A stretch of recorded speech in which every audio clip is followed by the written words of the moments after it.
Hello और healthify happiness के channel में आप सबका स्वागत है।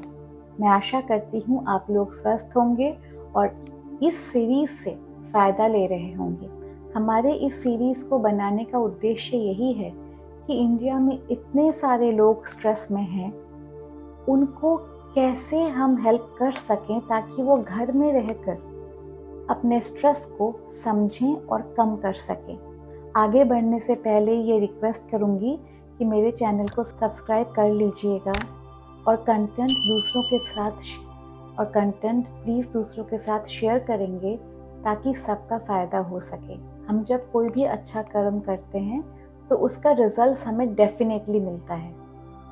और एक बात है, हम लोग वर्किंग प्रोफेशनल्स पर ज़्यादा स्ट्रेस दे रहे हैं क्योंकि उनको बाहर भी देखना पड़ता है और घर में भी सब कुछ संभालना पड़ता है। इसका मतलब ये नहीं है कि जो वर्किंग प्रोफेशनल्स नहीं है उन पे प्रेशर नहीं है, उन पे भी प्रेशर है। मैंने तो बचपन में अपने आस पड़ोस के लोगों को बहुत ज़्यादा स्ट्रेस में देखा है और आगे चलकर उस स्ट्रेस के कारण उनमें बीमारियों को भी होते देखा है, जबकि वो वर्किंग प्रोफेशनल्स नहीं थे। तो ये वीडियो सबके लिए है, जबकि स्पेशली हम लोग अपने वर्कशॉप में उनको बुला रहे हैं जो वर्किंग प्रोफेशनल्स हैं, पर आप सब इसका फ़ायदा उठा सकते हो क्योंकि जिस तरह से हमें बनाया गया वो तो लगभग बराबर है ना। एनर्जी वाइज हम सब लोग, अगर ऊर्जा को देखा जाए, हम सब लोग एक ही जैसा फील करते हैं, अच्छी बातों से खुश हो जाते हैं और आस पड़ोस के लोग, हमारे करीबी लोग हमें हर्ट करे तो दुखी हो जाते हैं। चाहे वो बिल गेट्स हो या चाहे कोई भी साधारण व्यक्ति हो, फीलिंग्स सबकी बराबर है। इसलिए ये जो सीरीज़ है वो सबके लिए है। तो प्लीज़ शेयर कर लीजिएगा, कमेंट करिएगा, हमें अच्छा लगता है। आगे बढ़ते हैं। आज का टॉपिक है घर वालों से या अपने करीबी रिश्तेदारों से जो हमें स्ट्रेस मिलती है कभी कभार। आई एम नॉट सेइंग, मैं ये नहीं बोल रही कि हर रिश्ते में कड़वाहट है, हर रिश्ते में स्ट्रेस है, टेंशन है, नहीं।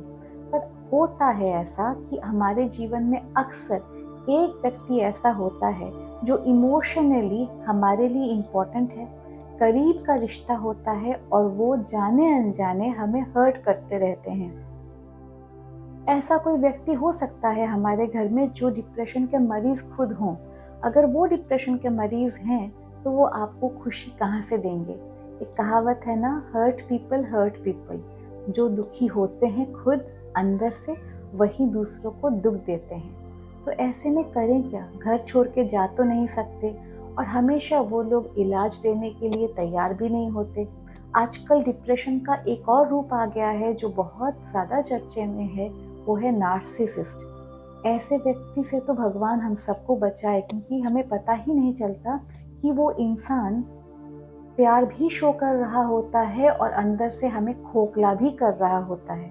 नार्सिसिज्म से जो लोग बच जाते हैं उनको बहुत टाइम लगता है खुद के कॉन्फिडेंस और एनर्जी को वापस पाने में। इन सारे फैक्टर्स को अगर हम जानेंगे तो फिर हम अपने स्ट्रेस को बेटर हैंडल कर पाएंगे और इस वीडियो का यही उद्देश्य है।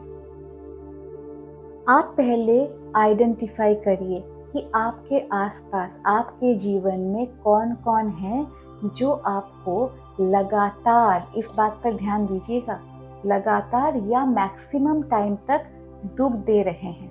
जैसे ही आपने लिस्ट डाउन कर लिया, उनमें टिक लगाइए कि ऐसे कौन से रिश्ते हैं जो अनअवॉइडेबल हैं, आपको उन रिश्तों में रहना ही है।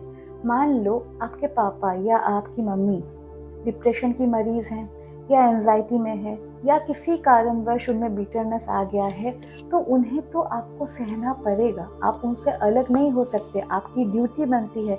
हमारे इंडिया में तो कल्चर भी ऐसा है कि हम बड़ों का रेस्पेक्ट करते हैं।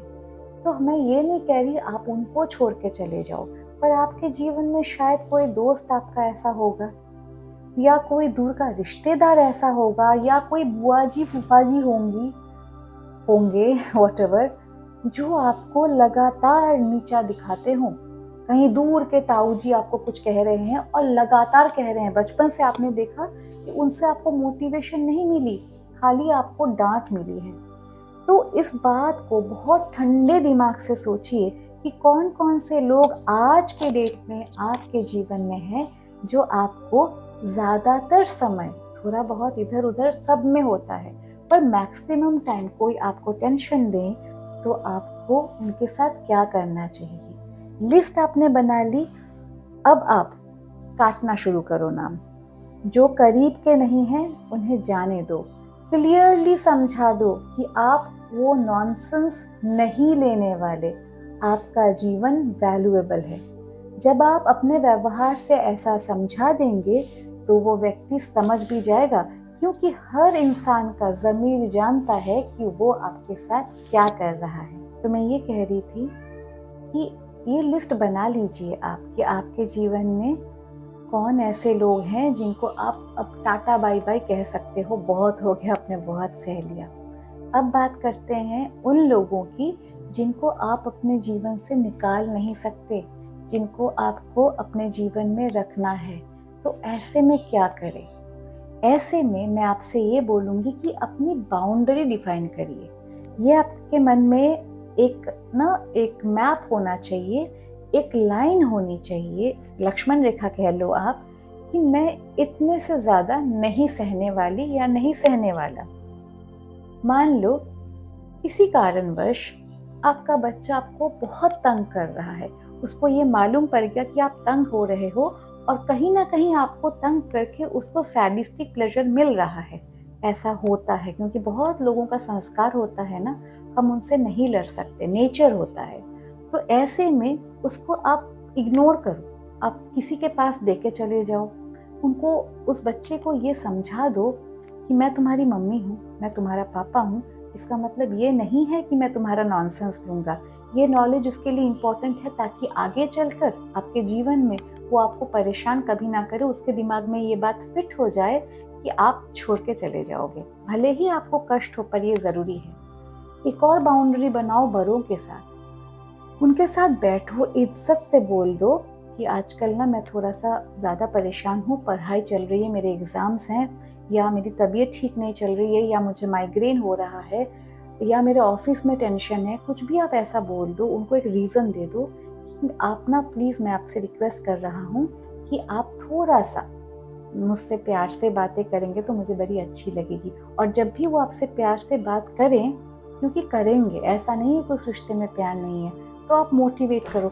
आप उनको इस तरह का मैसेज दे सकते हो कि अच्छा हुआ आज आपके साथ बैठ के, मुझे इतना मज़ा आया, मैं तो अंदर ही अंदर डरती रहती हूँ कि पता नहीं मम्मी जी के साथ बैठूंगी तो फिर से क्या सुनना पड़ेगा। तो इस तरह से बहुत प्यार से आपने अपना मैसेज उनको दे दिया कि मैं ना उतना ज़्यादा निगेटिविटी नहीं लूँगी। ये हो गई बाउंड्रीज की बात। अब तीसरी बात ये आती है कि फिर भी कंडीशंस ऐसे होंगे जहाँ पे टेंशन घर में आ जाए। अब नार्सिसिस्ट कोई व्यक्ति है आपके जीवन में, आप क्या करोगे उस समय? ये बात मैंने एक अपनी इंस्टा रील में भी बताई है, आप लोग रेफ़र कर सकते हो। लाइफ कोच कावेरी के नाम पे मैं 1 साल से लगभग 1-1 मिनट की रील बनाती हूँ। वो 1-1 मिनट में की रील में आपको बहुत सारा कुछ सीखने को मिलेगा। लाइफ कोच कावेरी, एक ही शब्द है, कोई गैप नहीं।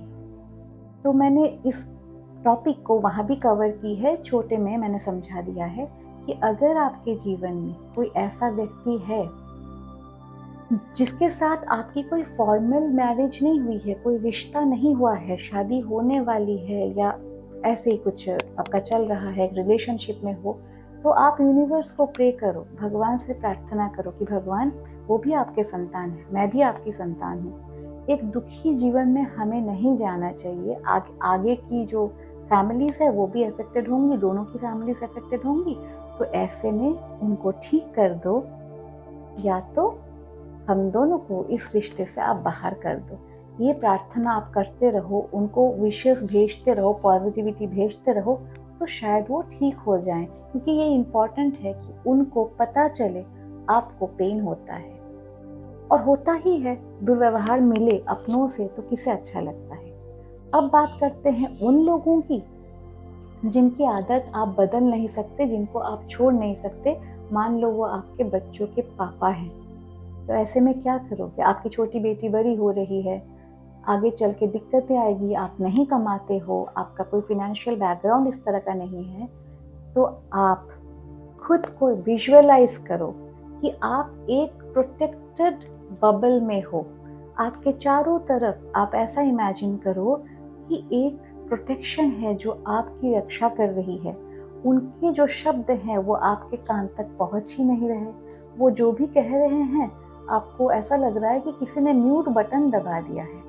आप ऐसा विजुअलाइज अगर करते रहो ना, क्योंकि ये NLP की एक टेक्निक है जो मैं आपको फ्री में दे रही हूँ, इससे सच में असर पड़ता है। आप अगर उस इंसान के चेहरे में एक कार्टून को डाल दो या उनके बातों में म्यूट बटन लगा दो, क्योंकि दिमाग में जाती है ना हर बात, तो हम दिमाग तक पहुंचने ही नहीं देंगे।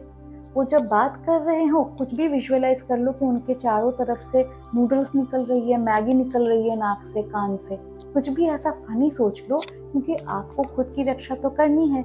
दुखी होके, रो के, अपना तबीयत बिगड़ के अपने को फीवर में अब आप फीवर में आ जाओ, आप टेंशन में आ जाओ, या आपको कोई बीमारी हो जाए, आपकी इम्यूनिटी डाउन हो जाए, उससे फ़ायदा क्या होगा। इससे अच्छा मन ही मन ऐसा सोचो कि ये व्यक्ति हमारे जीवन में कॉमेडी करने आया है, कुछ भी बकता रहता है, ऐसा सोच लो। तो ये कुछ उपाय है जो आप अपने लाइफ में यूज़ कर सकते हो और नार्सिसिस्ट लोगों से बच सकते हो। और एक चीज़ भी बता देती हूँ, अगर पॉसिबल है बड़ों से बात करो। आप गांव में रहते हो, ग्राम पंचायत से बात करो। आप एक जॉइंट फैमिली में रहते हो, बुजुर्ग से बात करो, अपनी जेठानी से बात करो। ऐसे किसी व्यक्ति के पास आप जाओ जिसको आप विश्वास कर सकते हो और वो आपकी मजबूरी का फ़ायदा ना उठाए। ये कुछ उपाय है जो आप अपने जीवन में लागू कर सकते हो। अब मान लो आप अफेक्टेड हो नार्सिसिस्ट व्यक्ति के कारण, घर में ऐसे कोई रिलेटिव के कारण, आपके नेबर के कारण, आपके बॉस के कारण, किसी ना किसी कारणवश आपके अंदर जो दुख है वो तो बन गया, जो स्ट्रेस है वो बन गया। तो उपाय क्या है, मेरे पिछले वीडियोस में देख लो, डिस्क्रिप्शन बॉक्स में उनकी लिंक मिल जाएगी। ब्रीदिंग एक्सरसाइजेस करो। 4-7-8 ब्रीदिंग जो होती है ना, उससे नींद अच्छी आती है, क्योंकि स्ट्रेस में नींद चली जाती है। 4 गिनते गिनते इनहेल करो, 7 तक उसको होल्ड करो और 8 गिनते गिनते उसको रिलीज करो। Inhale, hold, exhale, 4-7-8। अगर आपने ये कर लिया, या जस्ट सिंपल ब्रीदिंग की, या आप माइंडफुल हो गए कि मैं अपने आसपास कौन सी 3 आवाज़ों को सुन रही हूँ, या कौन सी 3 चीज़ों को देख सकता हूँ, देख पा रहा हूँ, उनका कलर क्या है, कुछ प्रेजेंट मोमेंट में फोकस को लाने के लिए ये सब आप कर सकते हो, जिससे आपके स्ट्रेस में फ़र्क ज़रूर आएगा।